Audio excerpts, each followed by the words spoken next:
Good evening, everybody. My name is Curran. I am Professor of Health Economics and Policy at the University of York, and I'm the university's Research Champion for Health and Wellbeing.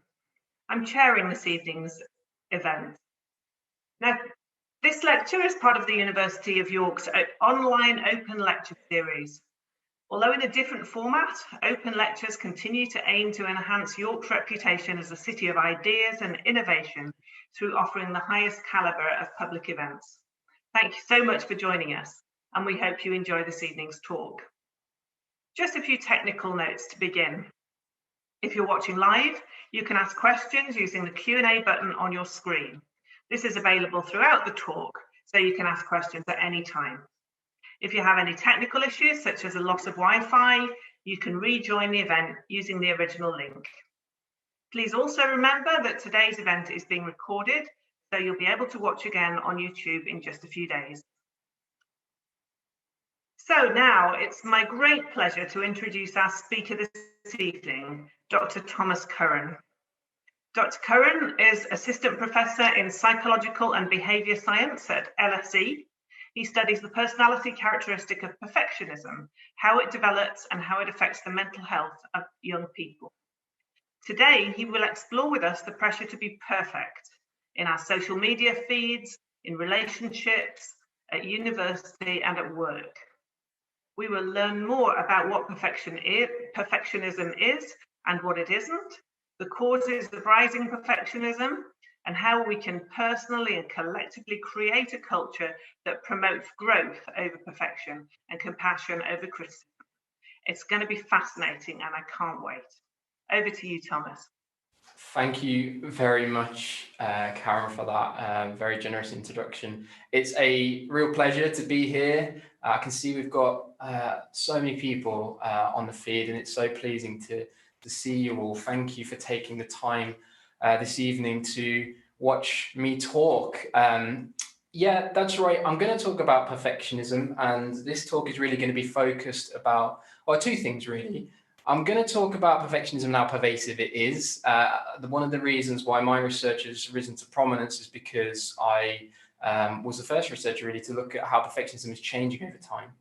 And we'll see what some of the data that I've collected and analysed found.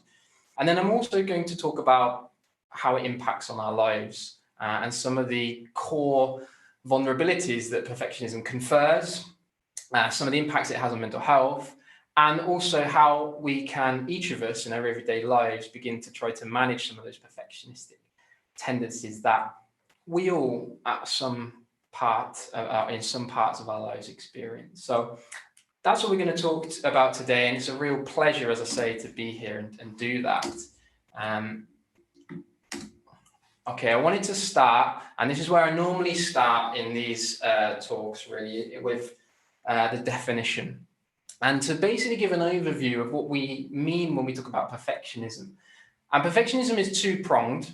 The first part of perfectionism is, I guess, what we would all think about when we think about perfectionism. It's that high goal, striving for flawlessness, the kind of quintessential overstriver, so to speak. But it has some baggage, and that baggage comes in the way of a tendency for overcritical self-evaluation, particularly when we haven't met those high standards that we set for ourselves. So when we think about perfectionism, and as we move through this talk, I'd like you to think about this definition in particular, have it in the back of your mind, because we're talking about something here that isn't unidimensional, as I say, it isn't just high standards, but it also has some cognitive baggage. And that's why when we've defined perfectionism, we try to measure it in the literature, we don't just have a unidimensional definition, that's to say a one-size definition. We have a multi-dimensional definition because through detailed case study, a lot of the work that's been done here has been done by clinicians all the way back to the turn of the century who have studied perfectionism, worked with patients who are perfectionistic to try to understand where it's come from, what it looks like, and more recently, psychological theorists, scientists who have taken those early clinical case reports and basically given them a theoretical framework, a kind of scaffolding which we can begin to study this trait. And through that work, through all those years of study, what we know is that perfectionism is multidimensional. It isn't just unidimensional. It isn't just those high standards. It contains high standards, of course. And when we think about high standards and high goals, expectations, and a sort of excessive need and requirement to be perfect, we call it self-oriented perfectionism. That's what we call it in the psychology world, the scientific world, self-oriented perfectionism. Self-perfection, perfection that comes from within us. It's that high drive, that high desire to be perfect. But we know that it isn't just high self-directed goals that captures this perfectionistic trait. There are also social elements to perfectionism too. And one of the key social elements is socially prescribed perfectionism, this idea that the outside world and others in our external environment expect us to be perfect. And this is a worldview. This is a way in which we interact with the world, irrespective of whether the standards in the outside world are excessively demanding or not. This is the way that we view the world, and we view others as excessively demanding. We view the generalized environment as excessively demanding, and we feel like we're expected to be perfect. And if we're not, people are judgmental and punitive in their evaluations. And the third characteristic is other-oriented perfectionism. I'm not going to dwell too much on other-oriented perfectionism today because it's more of a relational trait, has relational issues associated with it, whereas self-oriented and other-oriented are more intrapersonal, as I say, that the effects occur at a personal level and the mental health effects at a personal level rather than at a relational level. But nevertheless, we know that when we study perfectionism, it's also expressed outwards onto others. And this is other-oriented perfectionism. So this is a sense that I expect you to be perfect, and if you're not, I'm highly judgmental and punitive. And together, these three core characteristics make up what we understand to be a multidimensional perfectionism trait. And this is the model of Gordon Flett and Paul Hewitt, two very esteemed professors whose shoulders we really do stand on when we study this characteristic.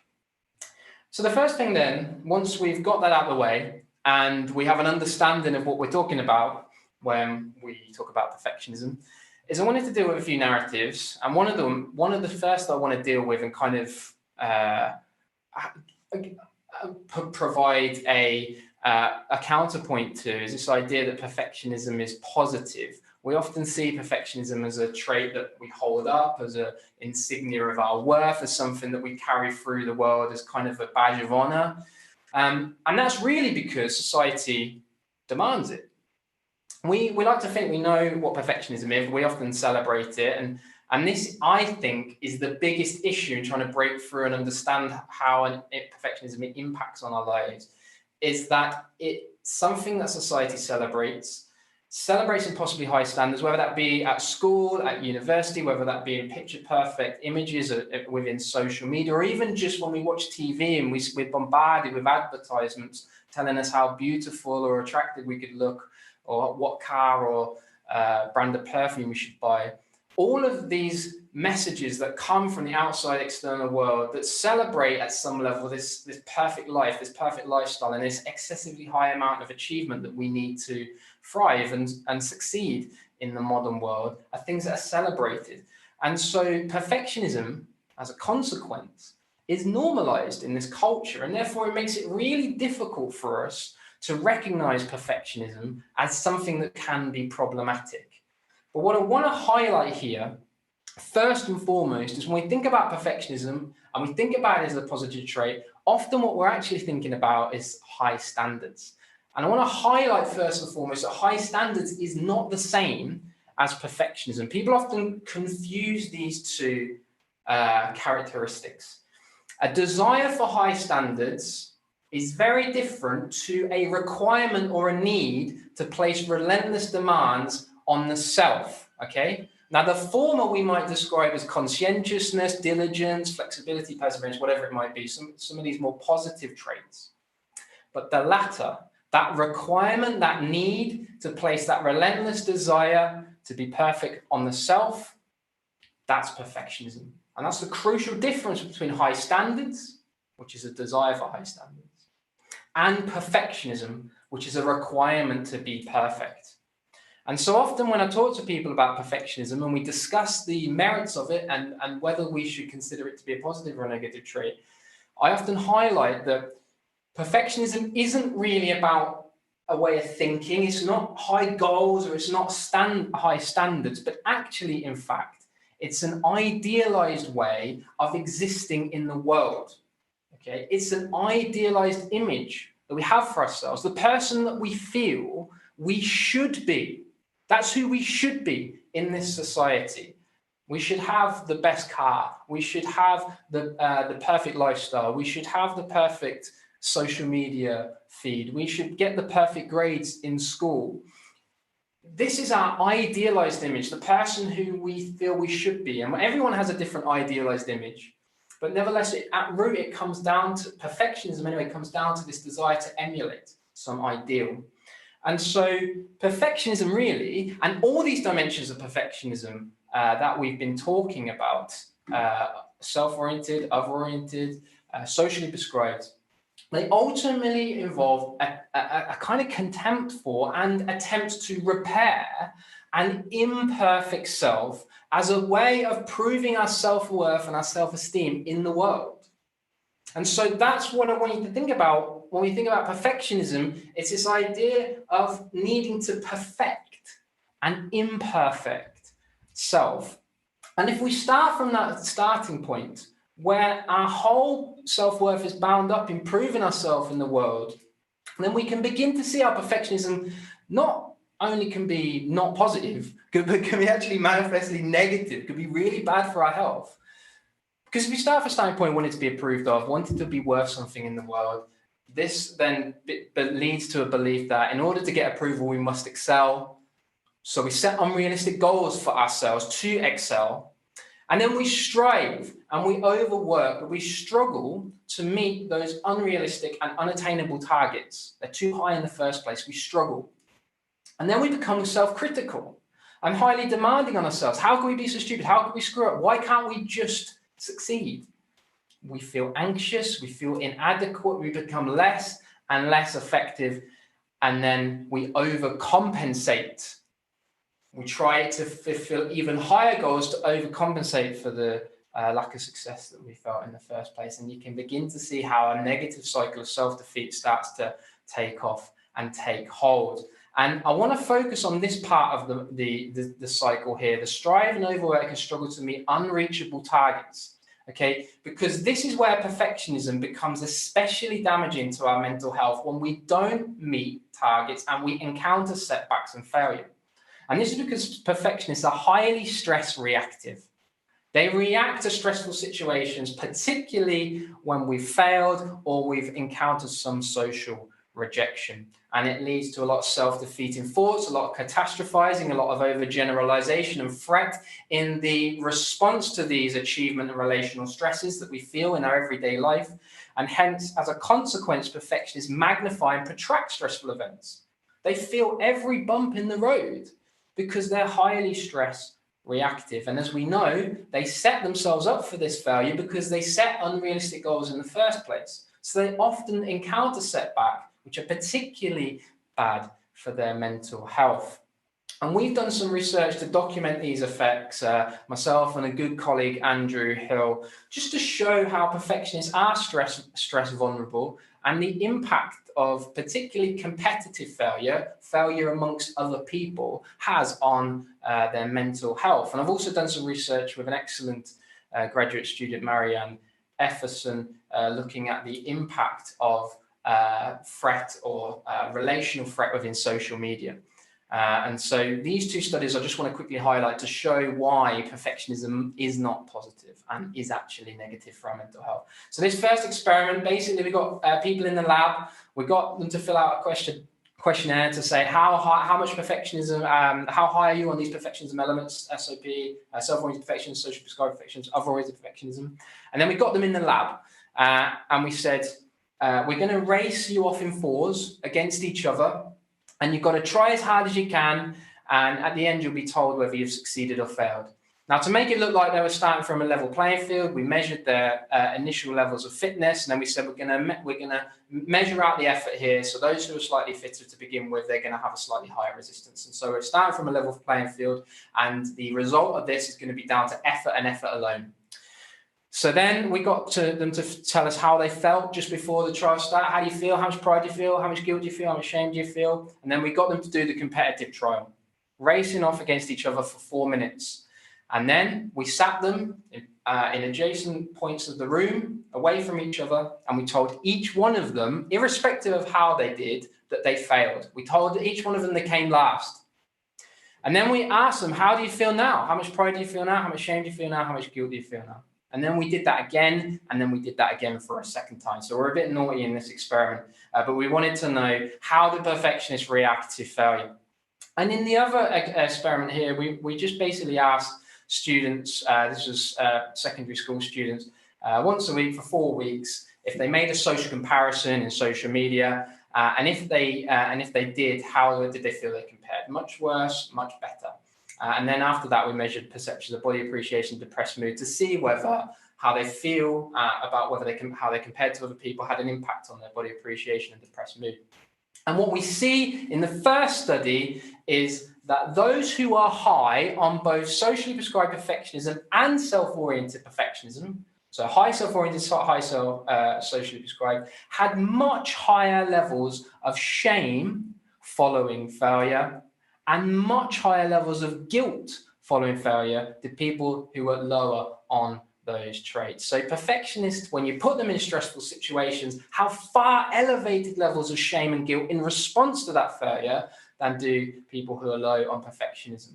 And the same was true here for the social media study. So when we asked young people, did you feel much better or did you feel much worse when you compared yourself with other people? Those individuals who are higher on what we call self-critical perfectionism, which is similar to socially prescribed perfectionism, those who were higher on that score of perfectionism had much lower body appreciation when they felt they didn't compare very well with someone else on social media, and they had much higher depressed mood.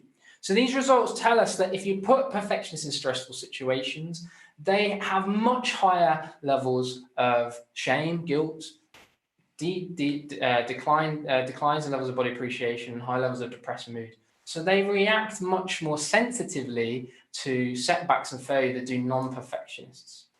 And I highlight this because all of this research that we conducted is occurring against a background of record mental illness among young people. And you see here, this is research from John Twenge et al., recent research basically showing how levels of depression are on the rise in pretty much every age group outside of the over 50s, and most acutely in young people. You can see these rises here are occurring very steeply, particularly among the 16 to 25-year-old age group. And sadly, we are also seeing suicide also increase, particularly among young people. And we know that the COVID pandemic is going to make that situation worse. We're already seeing that in the numbers. This is some American data, but there is also very good British data to suggest that anxiety and depression and sadly suicide is also on the rise as a consequence of the pandemic. And so these mental health problems that we were seeing before the pandemic are only going to get worse as we come out the other side of it. And this is why I've entitled the talk The Hidden Epidemic. Perfectionism, the Hidden Epidemic, because we believe that perfectionism is something that potentially sits underneath some of these more obvious outcrops of young people's distress. And the reason we say that is because socially prescribed perfectionism in particular has a very strong correlation with serious mental illness. Things like depression, anxiety disorders, and anorexia in particular has a strong correlation with socially prescribed perfectionism. And sadly too, so does suicide.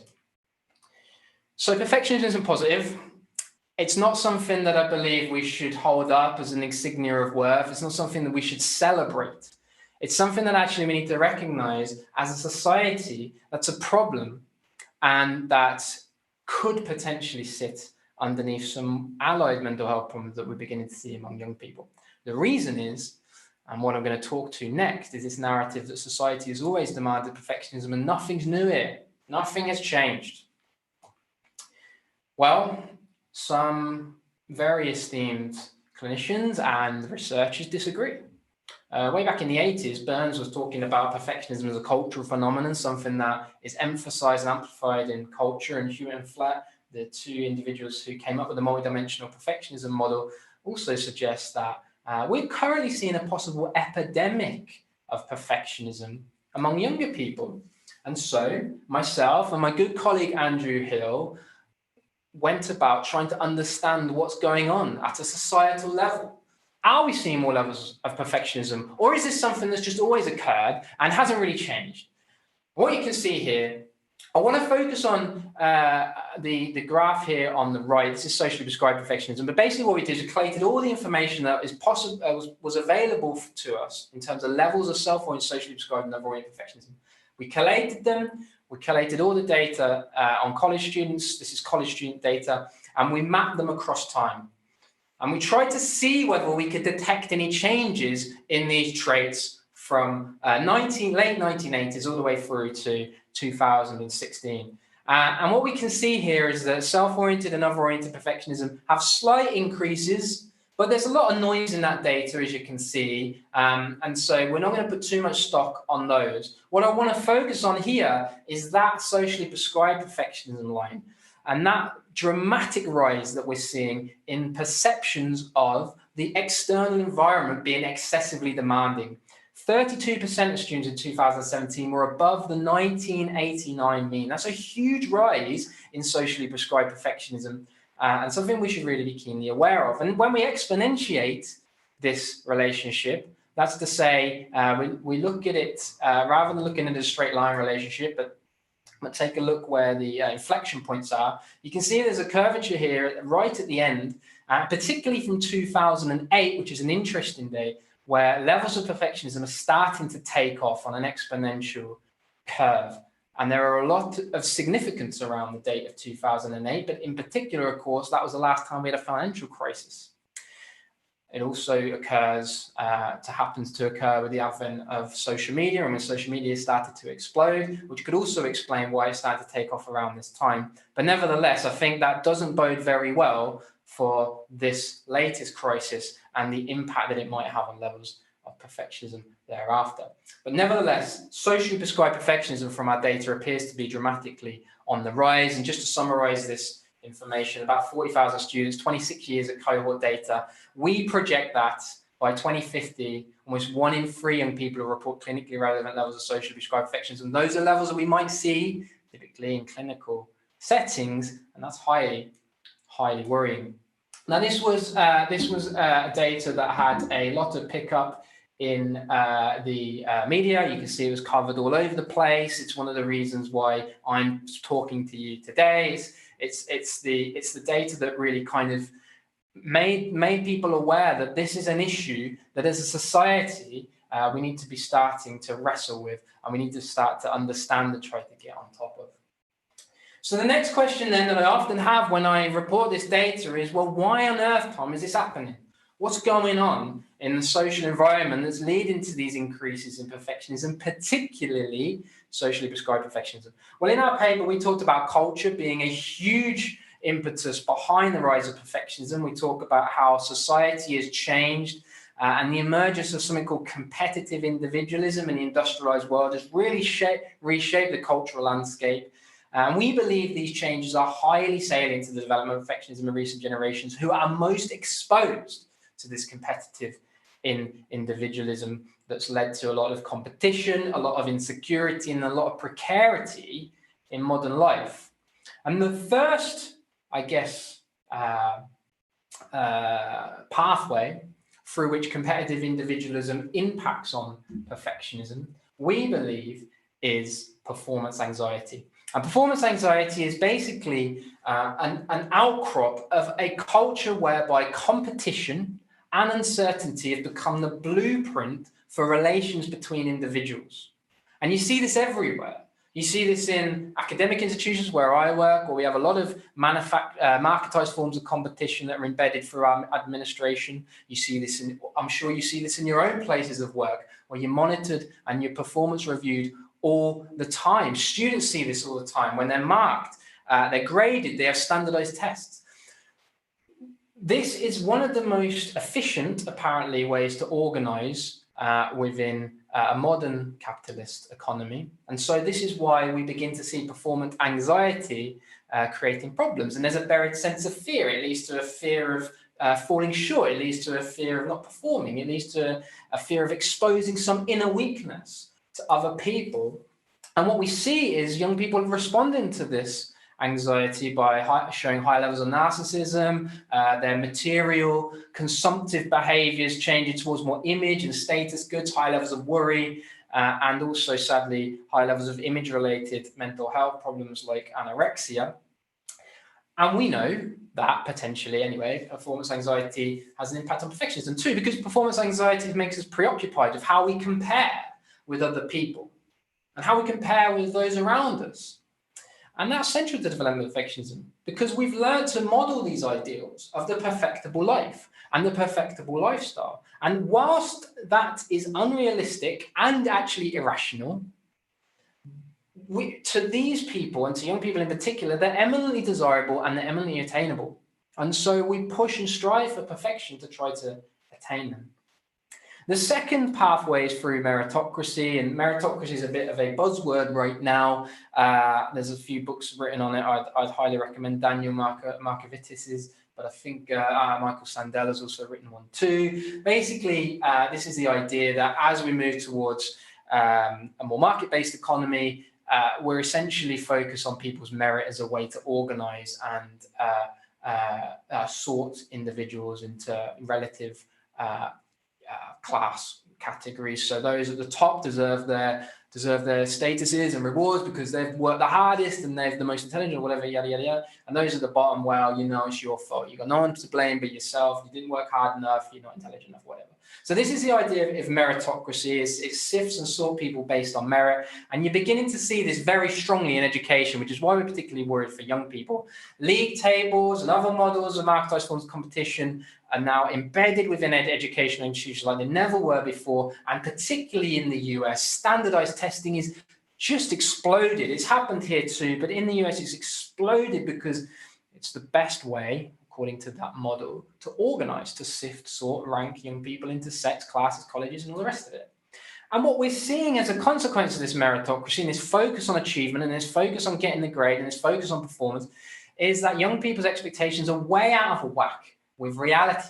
Okay, so the number of young people that expect to graduate from high school is way out of whack with the reality, and the number of young people that expect to be in a professional job is way out of whack with reality. So meritocracy kind of shifts our expectations and so such that they become unrealistic. And unrealistic performance standards and the emphasis on their attainment obviously has a massive impact on perfectionism. Hammercheck had a great quote. He suggested perfectionists may overvalue performance, undervalue the self. He learns only through performance that he has a self. So we only learn through performance we have a self, and meritocracy teaches us to define ourselves in the strict and narrow terms of these grades and achievement, and that has a massive impact on perfectionism. And then finally, parenting. Parenting is another pathway through which a highly competitive culture can impact on perfectionism. Meritocracy places a lot of pressure on parents to succeed. So on top of their own duty to do well, they take on the successes or failures of their children, and that has an impact downward on the way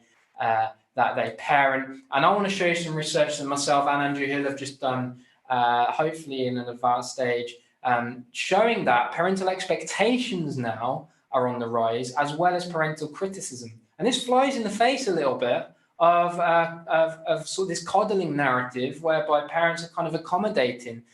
We don't think that's the case. What we're actually seeing is parents that are accommodating, but at the same time hold exceptional standards and are highly demanding. And this isn't their fault. They're responding naturally and inevitably to cultural conditions that push them in that direction, to net downward mobility, to escalating pressures and impossible standards in the environment, to high levels of academic expectation and increasing returns to college. All of these things are pushing on parents to engage in these expectations, high expectations and high criticism. And we know that these parenting behaviors have a knock-on impact on perfectionism. These two characteristics here are positively correlated with perfectionism, and parental anxiety, surveillance, control, inculcates this sense in kids that they must be preoccupied with not making mistakes, and as a consequence, perfectionism emerges. So those are some of the reasons why we think perfectionism today is more prevalent than it was in the past, and our data seems to show that, particularly for socially described perfectionism. And finally, I want to finish with this thing I hear a lot.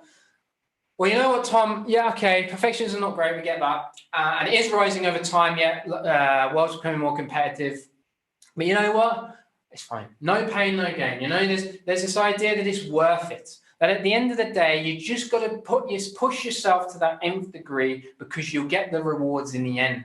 But actually, this old adage, this is an adage that comes way back in 1650 by philosopher Roderick Jenneck, is the originator of this adage. It basically says, if little labour, little other gains, man's fate according to his pains. And this is basically what I hear all the time when I speak about perfectionism, and this idea that, you know, we know it has baggage, but that's kind of the point. It's this idea that perfectionism is a self-sacrificial kind of just purging ourselves out of all of our energy and all of our well-being in pursuit of excellence, because otherwise we won't succeed. Well, guess what? When we look at the relationships between perfectionism and achievement, we find very small relationship, far smaller than you would expect, given the amount of energy and effort these individuals expend. This is the relationship between perfectionism and academic achievement. But if you look at the relationship between perfectionism and job performance, it disappears completely. So not this relationship is small. This one's non-existent. Point I'm making here is that perfectionism doesn't even give us the gains. It doesn't even seem to predict performance. And that's really curious. And lots of people scratch their head at that. But I think it's completely understandable when we look at what's going on here. There's two reasons I think perfectionism doesn't predict performance, and as a consequence isn't worth it. The first is this law of diminishing returns. It basically says that perfectionists go above and beyond. Not only do they put in so much effort that they're compromising areas of their life that they need, things like sleep, exercise, socializing, but they also move into law of diminishing returns, that's to say that for every unit of effort they put in, they get less, not more, out. So perfectionists push themselves above and beyond, and as a consequence, they compromise their performance in the process. But there's also a more interesting, and I think potentially more informative or instructive reason why perfectionism doesn't predict performance, and that's this idea of the perfectionism paradox. And this is some excellent research that was done by Andrew Hill a few years ago now, where essentially what he did was try and understand, what do perfectionists do when they're faced with failure, but not how do they feel, but what happens to their effort, what happens to their performance. So he basically got young people in a lab and he gave them a task, gave them a cycling task, and he said, based on your fitness, this is what you should be able to achieve in a 2-minute sprint. So he got them racing against that goal, and after they'd finished, he told them that they failed. Now, of course, on the first attempt, if you look here, pre-trial one, this is effort. On the first attempt, the young people in this trial put in loads and loads of effort, and the perfectionists put in loads and loads of effort. You see high socially prescribed perfectionism, lots of effort in this first trial to meet that goal. And then they were told they failed.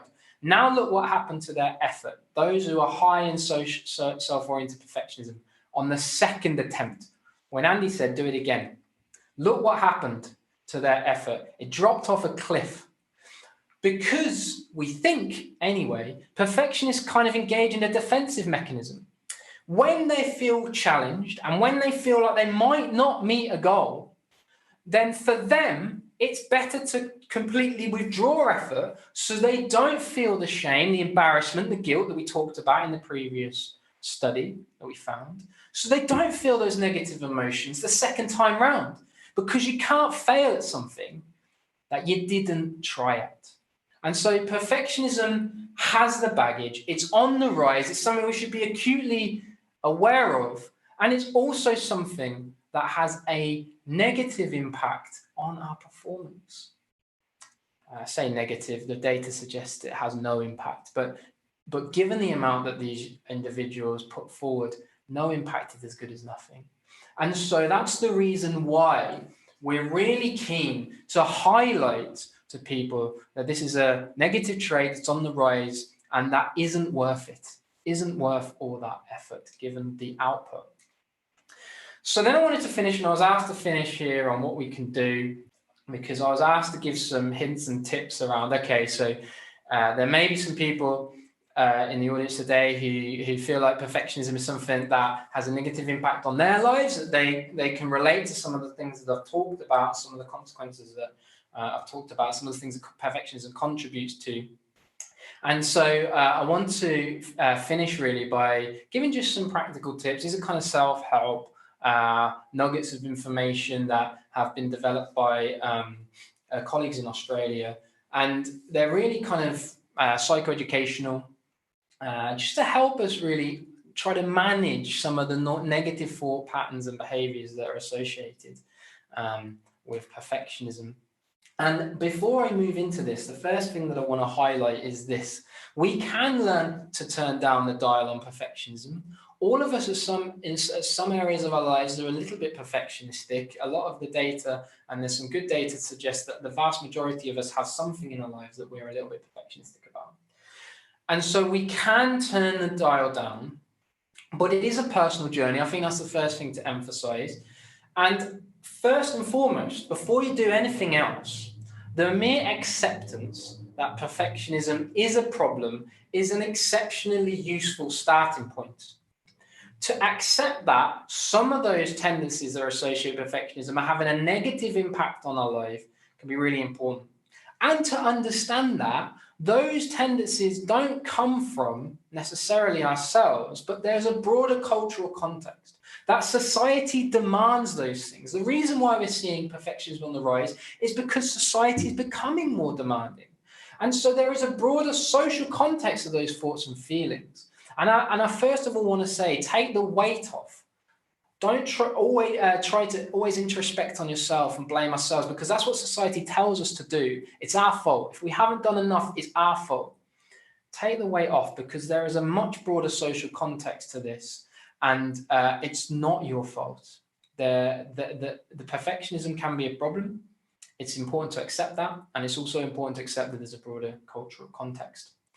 And so from here then, this starting point, we can begin to manage some of these thoughts and behaviors. And there are several techniques available to us. The first thing that perfectionists do is they worry about others. And a very common thing that I see a lot among young people is around worrying about their output on social media and how they're going to be received by other people. And you often see things like, if I post a selfie without a filter, my friends are going to think I'm ugly, or, I need to take the most perfect angle, or I need to take the most perfect airbrush shot of my house or my car, or whatever it might be. You see this a lot.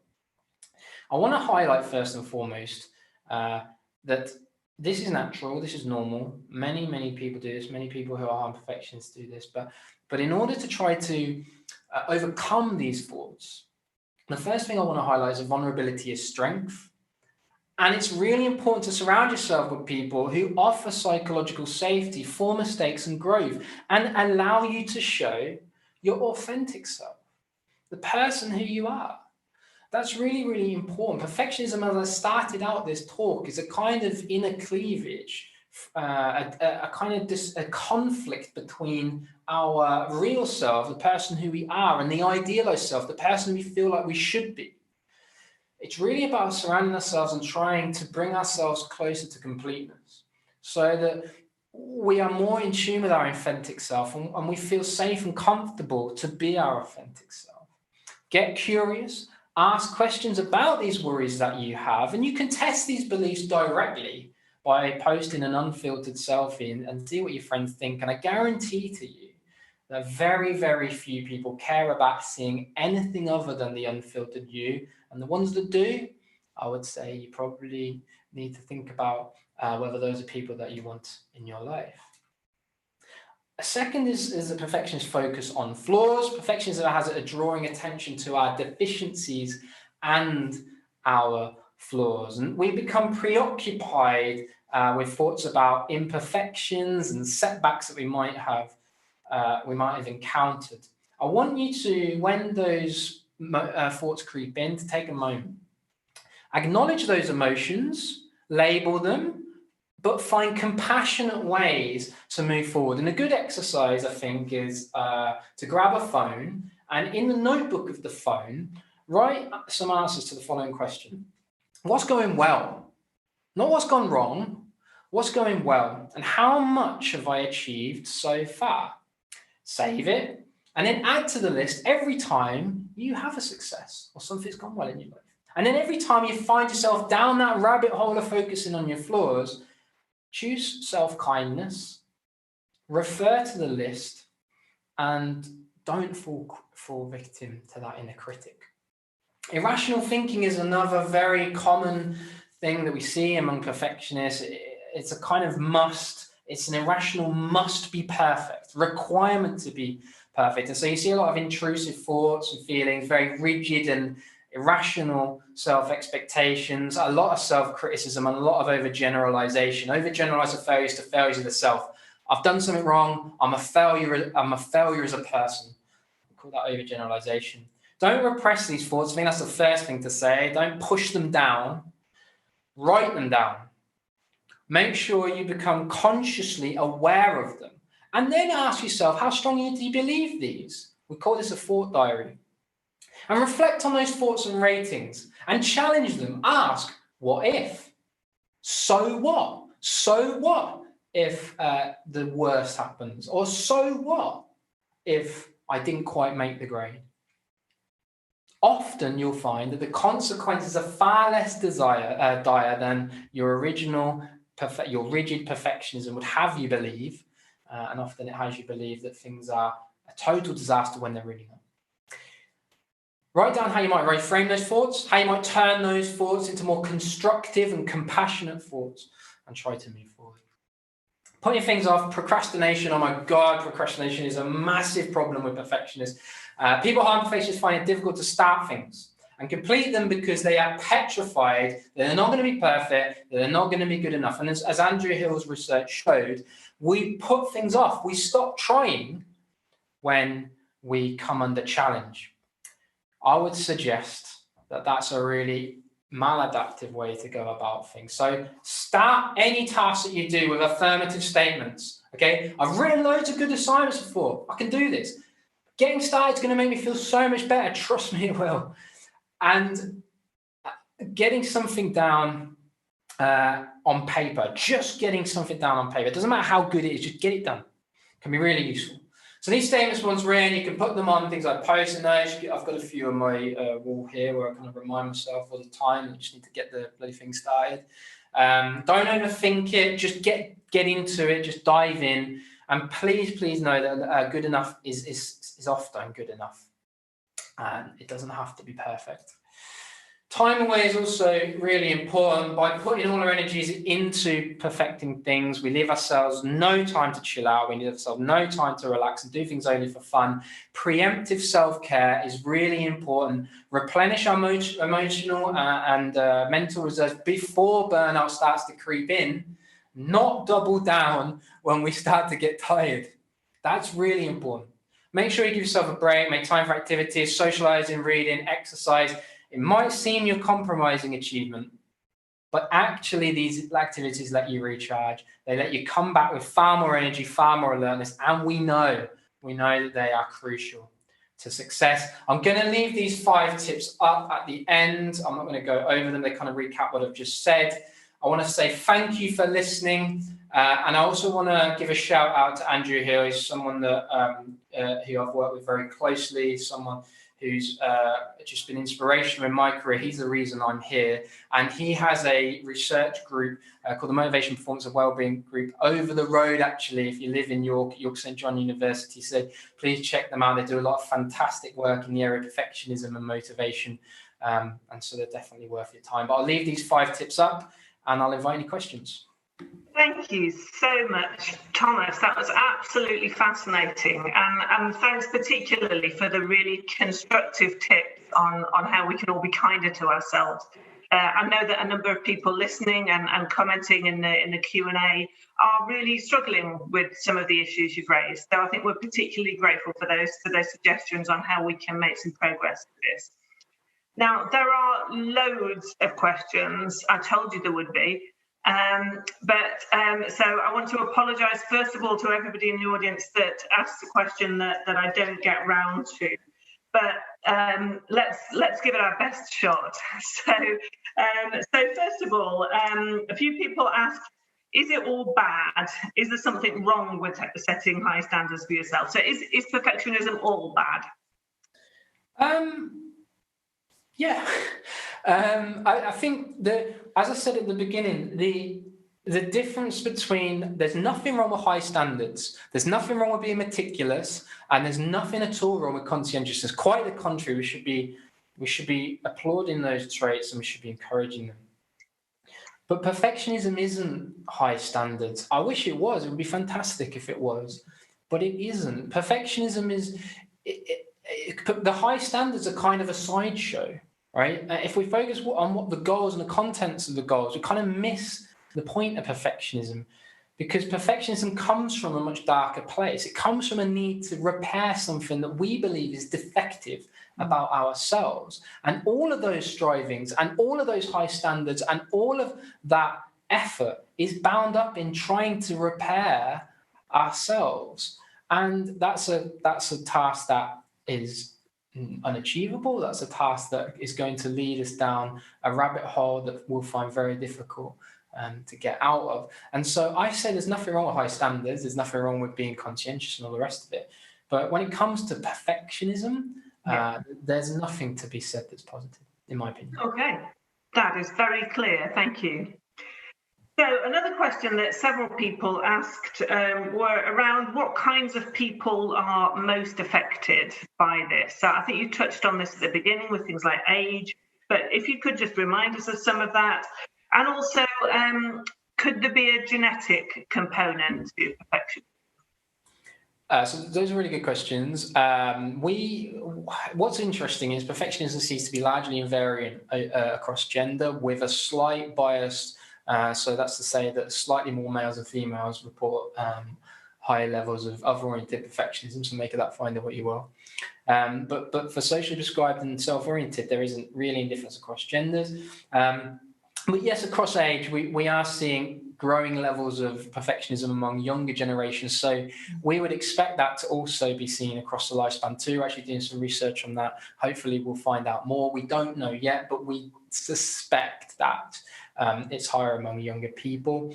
And then to the second question on, just remind me of the second question, sorry. Was it genetic? Is there a genetic component? Right. And this is a very live topic too. About 50%, roughly, maybe just under, of perfectionism is herited. That's to say that it's passed down from generation to generation. But that leaves a hell of a lot left over to be explained by social factors. And when we talk about social factors, what we're really talking about is cultural factors. Parenting has an impact, but parenting is transmitted via culture, as I talked about. So around about half is genetic, half is social, and those social factors are largely bound up in culture. And we know culture is getting more competitive, more pressurized, more demanding, and that is why we think perfectionism is on the rise. Okay, thank you. So let's see. One of the questions that mildly entertained me was: is it particularly common in academia?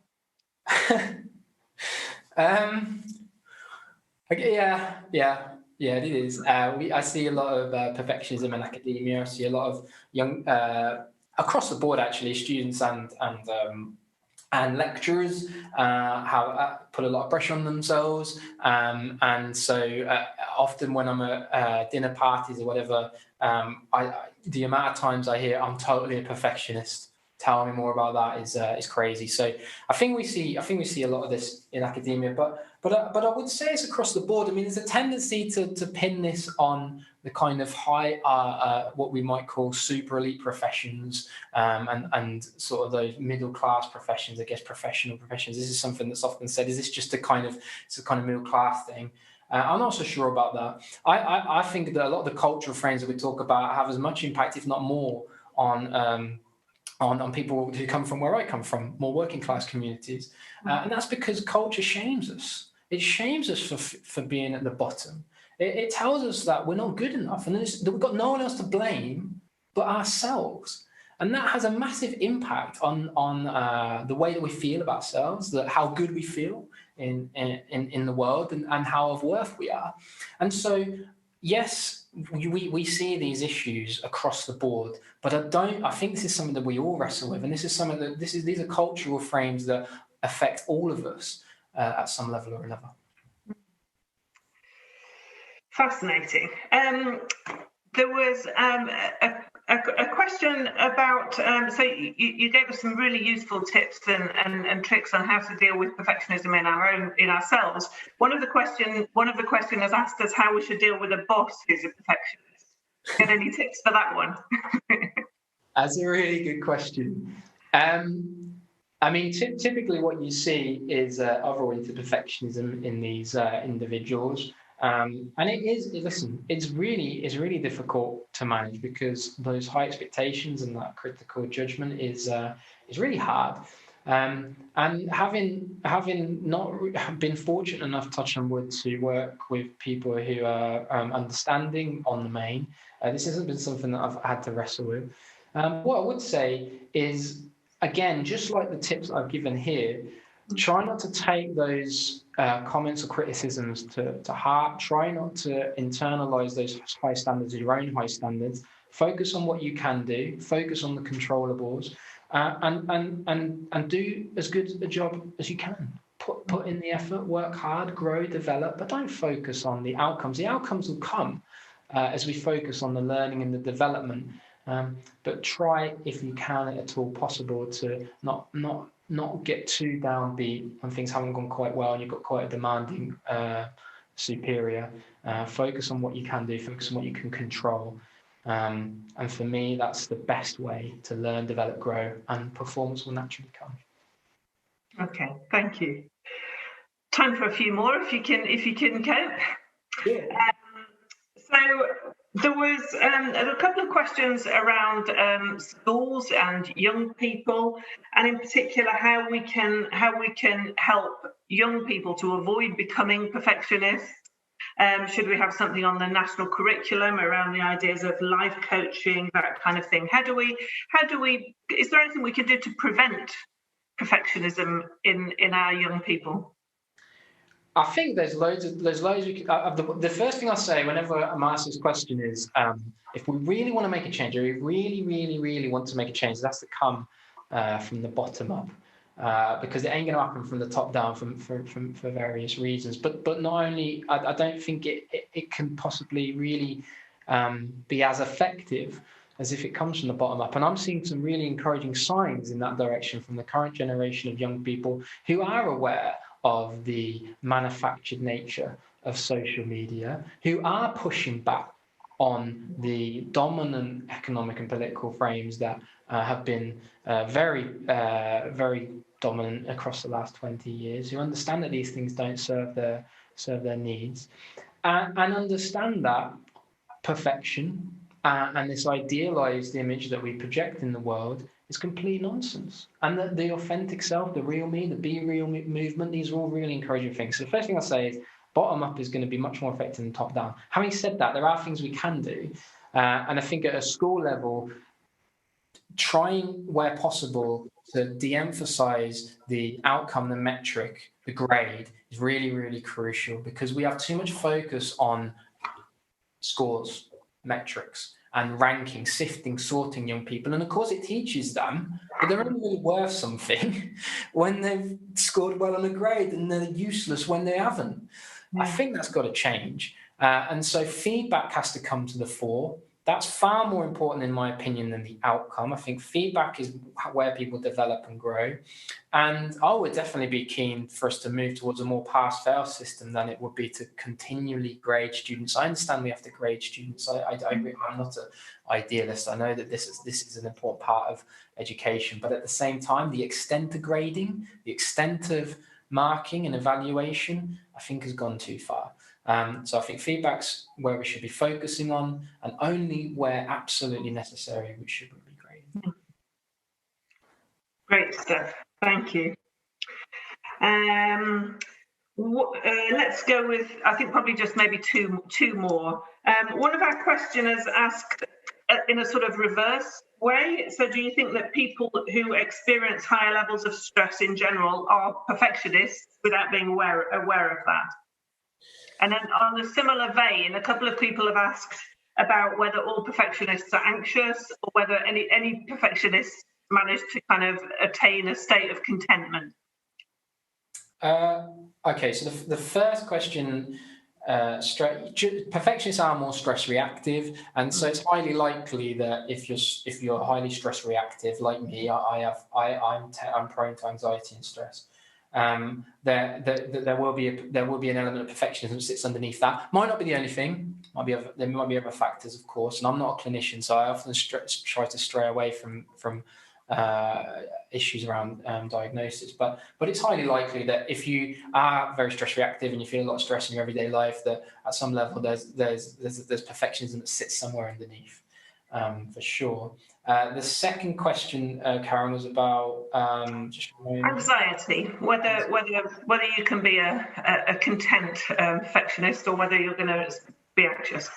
To be honest, I absolutely you can. Some of the techniques that we talked about are ways in which you can turn down the dial on perfectionism, because we live in a world which is so demanding and so competitive, and particularly now in the aftermath of a pandemic, I think is even more important that we try to turn away from those dominant frames that we see in culture to kind of, spend less time on social media, do things that we enjoy, like reading, socializing, and spending time with people who bring us value and joy. I think that's really important. And then some of the more self-management techniques that we talked about. And that way you can turn down the volume on perfectionism, but it isn't easy.